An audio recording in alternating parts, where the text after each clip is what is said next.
আসসালামু আলাইকুম বন্ধুরা, আশা করি তোমরা সবাই ভালো আছো, সুস্থ আছো। আমি শারমিন চলে আসলাম আবার একটা নতুন ভিডিও নিয়ে। আশা করি আজকের ভিডিওটি তোমাদের ভালো লাগবে। আজকের ভিডিওতে থাকছে পটেটো রোল চিপস। তো চলো পুরো ভিডিওটি দেখে নাও।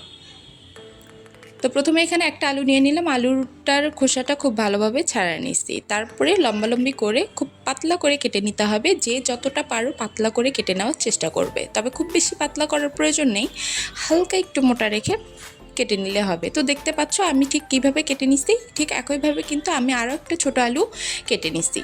তো এগুলো আমাকে এখন ধুয়ে পরিষ্কার করে নিতে হবে। তো একদম খুব ভালোভাবে ধুয়ে পরিষ্কার করে নিচ্ছি। দেখো পানিটা একদমই পরিষ্কার দেখা যাচ্ছে। তো চুলায় পানি গরম হয়ে আসলে এর ভিতর আমি আলুগুলো দিয়ে দিব।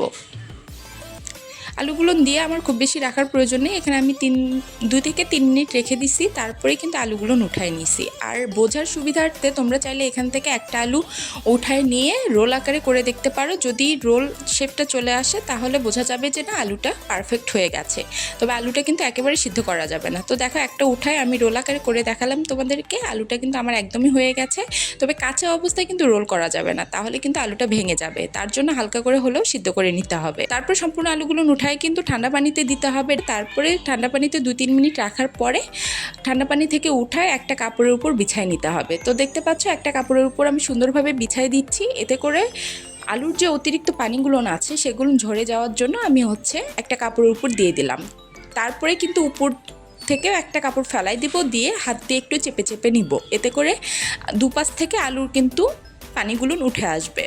তো এভাবে 2 থেকে 3 মিনিট রেখে দিলে কিন্তু আলুগুলো খুব ভালোভাবে শুকায় যায়। তোমরা চাইলে একটু বেশি সময় ধরেও রাখতে পারো। তো দেখো আমার সম্পূর্ণ আলুগুলো কিন্তু সুন্দরভাবে শুকায় গেছে। তো এগুলো আমি উঠাই নিচ্ছি। তো সবগুলো কিন্তু উঠানো শেষ।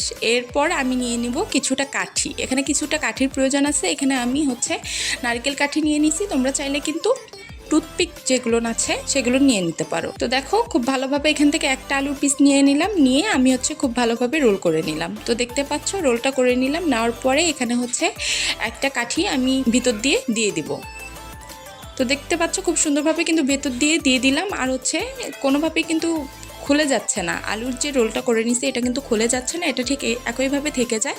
তো এইভাবে আমি আরও একটা ছোটো আলুর স্লাইস করে নিব রোল। তো দেখতে পাচ্ছ আরও একটা ছোটো আলুর স্লাইস ভালোভাবে রোল করে নিলাম। নিয়ে আমি একটা কাঠিতে 2টা করে দিয়ে দিলাম। এখানে তোমরা চাইলে একটাই রাখতে পারো, আবার চাইলে 2টো করে দিতে পারো। তো এখানে আমি 2টো করে দিচ্ছি। তো এইভাবে আমি এক এক করে সম্পূর্ণ আলুগুলো নিই রোল আকারে করে কাঠির ভিতর দিয়ে রেডি করে নিব। তো দেখতে পাচ্ছ এখানে কিন্তু আমার সম্পূর্ণগুলো খুব সুন্দরভাবে রেডি হয়ে গেছে। আর একটা আলুর রোলও কিন্তু খুলে যাচ্ছে না।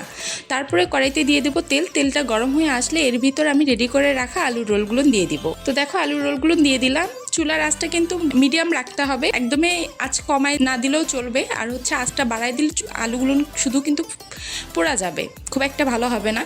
তো চুলার আঁচটা মিডিয়াম রেখে আমি সম্পূর্ণ আলুগুলো উল্টে পাল্টে ভেজে নিব। আর হ্যাঁ, এখানে কিন্তু লবণ বা মরিচ আমি কোনোটাই ইউজ করতেছি না, এগুলো আমি পরে দিয়ে দিব।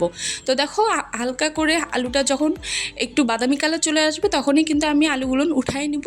তো দেখতে পাচ্ছ আমার আলুগুলো ভাজা হয়ে গেছে, এগুলো এখন উঠাই নিব। তো আলুগুলো কিন্তু খুব বেশি লাল লাল করে ভাজার প্রয়োজন নেই, এতে করে কিন্তু একটু তেতো তেতো লাগবে। আলুর যে টেস্টটা সেই টেস্টটা পাওয়া যাবে না। তো দেখতে পাচ্ছ আমার কিন্তু সম্পূর্ণগুলো উঠে নেওয়া হইলো। আর এগুলো দেখতে কিন্তু একদমই মুচমুচে, আর খেতে কিন্তু প্রচুর মুচমুচে। আর দেখেই বোঝা যাচ্ছে যে মুচমুচে হয়েছে। ঠিক একইভাবে আমি পরবর্তীগুলো তেলে দিয়ে ভেজে নিব। তো দেখো সম্পূর্ণগুলো ভাজা হয়ে গেছে। এখন আমি তোমাদেরকে এখান থেকে কাঠিটা বের করে দেখাবো।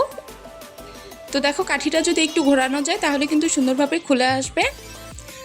আর এখান থেকে কিন্তু রোলগুলো, যে আলু রোলগুলো সেগুলো কিন্তু খুলে নেওয়ার পরও আর খুলে যাবে না। যে ভাঁজটা আমি দিছি সে ভাঁজটা কিন্তু কখনো খুলে যাবে না। তো দেখতে পাচ্ছ ভাঁজটা কিন্তু খুলে যাচ্ছে না, আর এগুলো কিন্তু সুন্দরভাবে হয়ে গেছে। তো দেখো এখানে কিন্তু আমার সম্পূর্ণগুলো খুব ভালোভাবে খুলে নেওয়া হয়ে গেছে। যে কাঠিগুলো ছিল সেগুলো খুলে নিচ্ছি। তারপরে এখানে দিয়ে দিব লবণ। যেহেতু আলুতে আমি আর এর আগে কিছু ব্যবহার করিনি, তাই এখন আমি দিয়ে দিব স্বাদ মতো লবণ। খুব বেশি লবণটা দিব না, হালকা করে লবণ দিলেই হয়ে যাবে। তারপরে দিয়ে দিব গোলমরিচের গুঁড়ো, সামান্য পরিমাণ দিয়ে দিচ্ছি গোলমরিচের গুঁড়ো।